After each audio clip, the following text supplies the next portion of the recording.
एक महत्वपूर्ण समाचार की शुरुआत करिए। नमस्कार, आप जो ઝી 24 કલાક। ગોરધન ઝડપિયાને સોંપાઈ છે એક મોટી જવાબદારી। ગોરધન ઝડપિયા હવે ઉત્તર પ્રદેશના ભાજપના પ્રભારી બનાવાયા છે। લાંબા સમય બાદ ઝડપિયાને મોટી જવાબદારી સોંપાઈ છે। ગુજરાતના પ્રભારી પણ બદલાયા છે। ગુજરાતના પ્રભારી તરીકે ઓમ માથુરની નિમણૂક પણ કરાઈ છે। જે મહત્વપૂર્ણ ખબર છે એ ખબર એ છે કે ગોરધન ઝડપિયા, આપને યાદ હશે કે 2002 માં જે ઘટનાક્રમ સર્જાયો તે વખતે તેઓ ગૃહ રાજ્યમંત્રી હતા। ત્યારબાદ જીપીપી માં આવે છે। ગોરધન ઝડપિયા ખુદ જોડાઈ ગયા છે। ગોરધનભાઈ, પહેલા તો અભિનંદન, આટલા મોટા રાજ્યની જવાબદારી આપને સોંપાઈ છે તો કેટલો મોટો પડકાર આપના માટે? તો મને અત્યારે જાણ થઈ છે, બરાબર। હજી ઓફિશિયલી હું પછી વાત કરીશ। નહીં, પણ આ તો ઓફિશિયલ થઈ ગયું છે। I'll talk to you later. Okay? Hello? Okay ઝડપિયાભાઈ, તો આ જવાબદારી આપને સોંપાઈ છે, આપની પાસે હજુ ઓફિશિયલ લેટર નથી આવ્યો? I'll talk to you later. તો ગોરધન ઝડપિયાને ઉત્તર પ્રદેશ ભાજપના પ્રભારી બનાવાયા છે, પરંતુ હજુ તેઓ થોડા સમય પછી બોલવા માટે તૈયાર છે। બસ એટલું જ। તો લાંબા સમય બાદ આ ઝડપિયાને આ મોટી જવાબદારી સોંપાઈ છે। ઉત્તર પ્રદેશ ભાજપના પ્રભારી બનાવ્યા છે। આપ જુઓ કે જ્યારે કેશુબા બાપાએ જીપીપીની જે પાર્ટીની સ્થાપના કરી હતી એ સમયે તેઓ ભાજપથી જીપીપીમાં ગયા, ત્યારબાદ ફરીથી તેઓ ભાજપમાં આવ્યા, પરંતુ 2017ની વિધાનસભા ચૂંટણીમાં તેમને ધારાસભ્ય તરીકે પણ ટિકિટ નહોતી મળી। ત્યારબાદ એમ કહેવામાં આવ્યું કે ગોરધન ઝડપિયા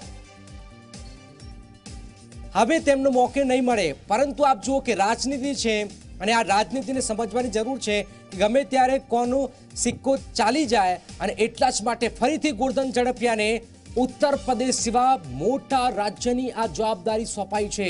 આને સમજવાની જરૂર છે।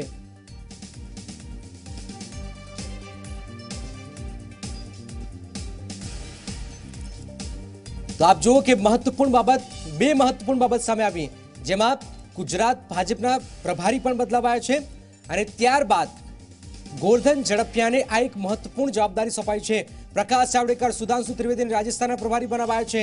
આ ઉપરાંત પંજાબના પ્રભારી કેપ્ટન અભિમન્યુ, પરંતુ ગુજરાતના પ્રભારી તરીકે ઓમ પ્રકાશ માથુરની પણ નિમણૂક કરાઈ છે। 2019ની લોકસભા ચૂંટણી પહેલા ભાજપે આ પ્રભારીઓની નિમણૂક કરી છે, જેમાં સૌથી મહત્વપૂર્ણ ખબર ગોરધન ઝડપિયાને આ મોટી જવાબદારી સોંપવામાં આવી છે। ઉત્તર પ્રદેશના પ્રભારી બનાવાયા છે। ઉત્તર પ્રદેશ આવા લોકસભા ચૂંટણી લઈને ખૂબ જ મહત્વપૂર્ણ માનવામાં આવી રહ્યું છે, અને એટલા જ માટે વધુ એક ગુજરાતીની જવાબદારી સોંપાઈ છે। આપને એ પણ કહી દઉં કે 2014માં અમિત શાહને ઉત્તર પ્રદેશની જવાબદારી સોંપાઈ હતી, અને ફરીથી 2019માં એક ગુજરાતીને જવાબદારી સોંપાઈ છે। હિતેન, આ એક મોટી જવાબદારી છે ગોરધન ઝડપિયાને। બિલકુલ, ગોરધન ઝડપિયા માટે સૌથી મોટી જવાબદારી અને ચેલેન્જિંગ પણ આ જવાબદારી રહેશે, કારણ કે ગત ચૂંટણીની અગર વાત કરીશું તો અમિત શાહ પોતે ઉત્તર પ્રદેશના પ્રભારી તરીકે કાર્ય કર્યું હતું અને 73 સીટ લાવવામાં સૌથી મોટી જવાબદારી તેમને નિભાવી હતી, સફળતા તેમને મળી હતી।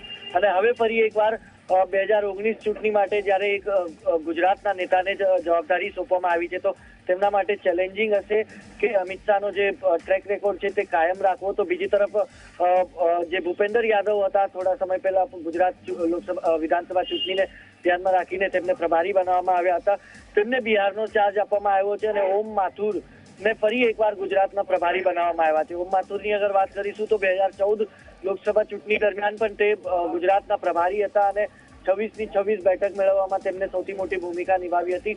તે ફરી એકવાર તે જ ભૂમિકા નિભાવવા માટે ઓમ માથુરને ગુજરાતનો ચાર્જ સોંપવામાં આવ્યો છે। પણ આ વખતે ચેલેન્જ તમામ નેતાઓની સામે રહેશે, કારણ કે જે હિસાબે હાલ વિધાનસભા ચૂંટણીના જે પરિણામો આવ્યા છે તેને જોતા ક્યાંક ને ક્યાંક મોદી સરકાર માટે રિપીટ કરવો ઇતિહાસ તે ખૂબ જ ચેલેન્જિંગ જરૂર રહેશે। તો જે મહત્વપૂર્ણ હેડલાઇન્સ છે ગોરધન ઝડપિયા છે। હવે આપ જુઓ કે વિધાનસભામાં તેમને ટિકિટ તો માંગી હતી, પણ ટિકિટ પણ ના મળી। એવું લાગતું હતું કે હવે તેઓ સક્રિય નહીં રહે, પરંતુ આ ખબર જે આવી છે મહત્વપૂર્ણ માનવામાં આવી રહી છે કે ઉત્તર પ્રદેશના જે 80 લોકસભાની સીટો છે એમાંથી જો યુપીમાં બસપા અને સપા સાથે આવી રહ્યું છે તો આ પણ એક મોટો પડકાર ઝડપિયા માટે રહેશે। બિલકુલ ઉત્તર પ્રદેશમાં અગર પાર્ટીએ કોઈ જવાબદારી આપી છે વિધાનસભા ચૂંટણી ના લડાવતા તો ઉત્તર પ્રદેશનો પ્રભાર તેમને સૌથી મોટો ભાર આપવામાં આવ્યો છે જે જ્યાંથી પ્રધાનમંત્રી પોતે પણ તેમની પણ કોન્સ્ટિટ્યુન્સી જે છે તે ઉત્તર પ્રદેશમાંથી આવે છે એટલે ક્યાંક ને ક્યાંક સૌથી મોટો ચેલેન્જ જરૂર રહેશે।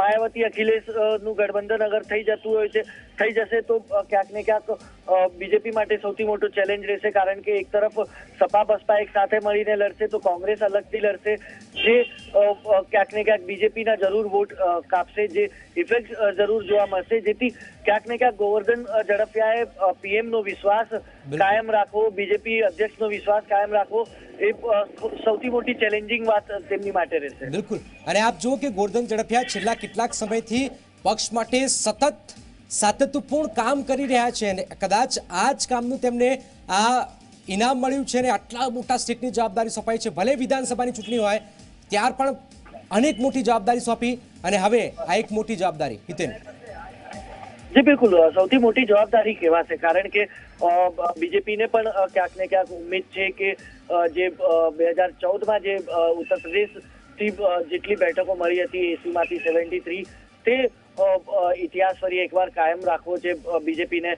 હાલાકી અત્યારથી જ બીજેપીએ નારો આપેલો થોડા સમય પહેલા જ નારો આપી દીધેલો કે અબકી બાર 300 પાર એટલે બીજેપી ક્યાંક ને ક્યાંક હવે 2019માં 3 ટાર્ગેટ લઈને ઉતરી છે તો ક્યાંક ને ક્યાંક જે હિસાબે નેતાઓની પસંદગી કરી છે અને ફરી એકવાર એક ગુજરાતના નેતાને અગર ઉત્તર પ્રદેશનો ચાર્જ આપવામાં આવી રહ્યો છે તો ક્યાંક ને ક્યાંક કોઈક તો વિશ્વાસ હશે કોઈક તો તેમના ગોવર્ધન ઝડફિયાની અંદર કોઈક તો વાત એવી પ્રાઇમ મિનિસ્ટરે નરેન્દ્ર મોદી અને બીજેપી અધ્યક્ષ અમિત શાહે જોઈ હશે કે જેના થકી તેમને આટલો મોટો ચાર્જ આપવામાં આવ્યો છે કે તે ઉત્તર પ્રદેશમાં તે 80 બેઠકોનો ચાર્જ સંભાળે અને ફરી એકવાર બીજેપીને વધુમાં વધુ બેઠકો જીતવાનું કાર્ય તે ત્યાંથી કરે કાંઈક તો કાર્ય જોયું હશે તેને જોતા જ બીજેપીએ તેમના ઉપર વિશ્વાસ મૂકીને તેમને આટલી મોટી જવાબદારી સોંપવામાં આવી છે। બિલકુલ બિલકુલ આ એક મહત્વપૂર્ણ બાબત છે તેને આપણી પાસે ફરીથી આવશે પરંતુ અત્યાર સુધી સૌથી મહત્વપૂર્ણ ખબર ગોવર્ધન ઝડફિયા હવે ઉત્તર પ્રદેશના પ્રભારી કિંજલ મિશ્રા અમારી સાથે જોડે। કિંજલ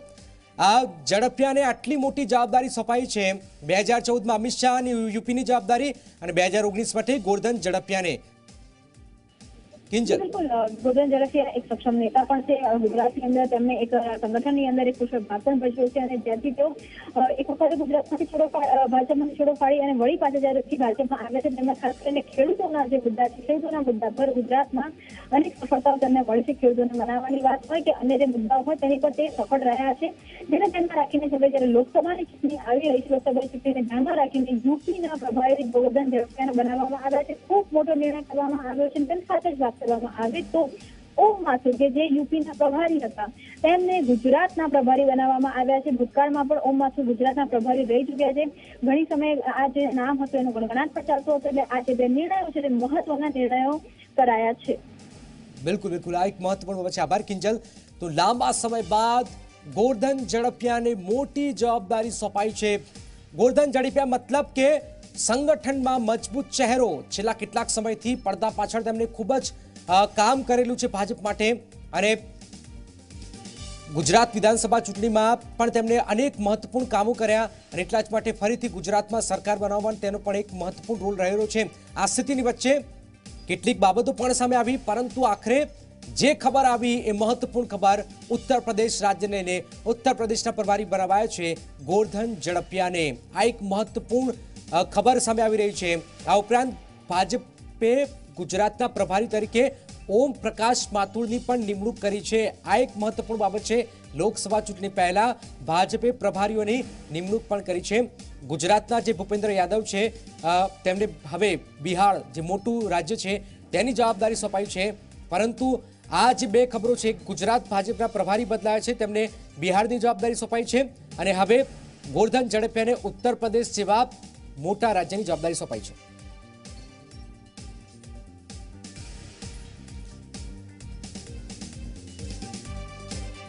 અઢાર રાજ્યોમાં પ્રભારી સહપ્રભારીઓની નિમણૂક કરાઈ છે। આ એક મહત્વપૂર્ણ છત્તીસગઢમાં અનિલ જૈનને પ્રભારી બનાવાયો છે। ગુજરાતના પ્રભારી તરીકે પણ માથુરની પસંદગી કરાઈ છે। રાજસ્થાનમાં પણ પ્રકાશ જાવડેકરને સોંપાઈ છે જવાબદારી. પંજાબના પ્રભારી તરીકે કેપ્ટન અભિમન્યુની નિમણૂક કરાઈ છે. લાંબા સમય બાદ ગુજરાત ભાજપના આ નેતાને મોટી જવાબદારી સોંપાઈ છે. તેનું નામ છે ગોરધન ઝડફિયા. ગોરધન ઝડફિયા વિશે વાત કરીએ તો ગોરધન ઝડફિયા સંગઠનનો એક મજબૂત પાયો માનવામાં આવે છે. એ કેશુભાઈ સાથે હોય, મોદી સાથે હોય, તમામ સાથે, અમિત શાહ સાથેની વાત હોય, તમામ સાથે સંગઠન રીતે ખૂબ જ ઉમદા કામ કર્યું હોય. અને ત્યારબાદ 2017માં પણ ગુજરાત વિધાનસભા ચૂંટણીમાં મહત્વપૂર્ણ કામગીરી કરી અને પક્ષે જે પણ જવાબદારી તેમને સોંપી તેમને બખૂબી નિભાવી છે. અને ફરીથી ઉત્તર પ્રદેશ જે 80 સીટ ધરાવે છે લોકસભા ચૂંટણીમાં, દિલ્હીમાં જો 2019માં કોઈ પણ પક્ષે સત્તા હાંસલ કરવી, ખાસ કરીને ભાજપે ફરીથી સત્તા હાંસલ કરવી હોય તો ઉત્તર પ્રદેશ મહત્વપૂર્ણ રાજ્ય બની જાય. અને એટલા જ માટે ઉત્તર પ્રદેશની જવાબદારી ગુજરાતીને સોંપાઈ છે. આપને એ પણ કહી દઉં કે 2014માં અમિત શાહને આ જવાબદારી સોંપાઈ હતી અને ત્યારબાદ જે પ્રદર્શન કર્યું હતું 73 સીટો ભાજપે શાનદાર પ્રદર્શન કરી જીતી હતી અને દિલ્હીમાં સરકાર બનાવી હતી મોદી સરકારે. ત્યારબાદ વધુ એક ગુજરાતી 2019માં ગોરધન ઝડફિયા. આપે ન ભૂલવું છે કે ગોરધન ઝડફિયા, અમિત શાહ, નરેન્દ્ર મોદી, કેશુભાઈ આ તમામ દિગ્ગજો સાથે એ સરકારમાં હોય કે સંગઠનમાં બંને રીતે ઉમદા કામ કરેલું છે અને એટલા જ માટે ગોરધન ઝડફિયાને આ મોટી જવાબદારી સોંપવામાં આવેલી છે. ઝડફિયાને ઉત્તર પ્રદેશના પ્રભારી બનાવાયા છે. લાંબા સમય બાદ ગોરધન ઝડફિયાને મોટી જવાબદારી સોંપાઈ છે. આપને એ પણ યાદ કરાવું કે ઉત્તર પ્રદેશ વિધાનસભાની ચૂંટણીમાં પણ તેઓ ત્યાં કામગીરી કરવા ગયા હતા. લગભગ ઘણા દિવસો સુધી ઉત્તર પ્રદેશની રાજનીતિને તેઓ સમજ્યા હતા.